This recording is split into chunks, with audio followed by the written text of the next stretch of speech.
पहाड र खोजको बीचमा बसेको गाउँ थियो बाँसकाडा।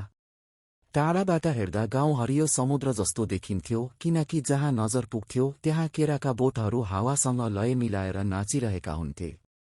अरू गाउँमा मकै, कोदो, आलु हुन्थ्यो, तर बाँसकाडामा सबैभन्दा धेरै, सबैभन्दा मिठो केरा फल्थ्यो। बुढापाकाहरू भन्थे, यो माटोले पसिना होइन, माया खोज्छ। बाँसकाडाका मानिसहरू बिहान सबेरै उठ्थे। केरा काट्दा हाँसो काट्थेन्, बाँड्दा मन सानो हुन्थेन।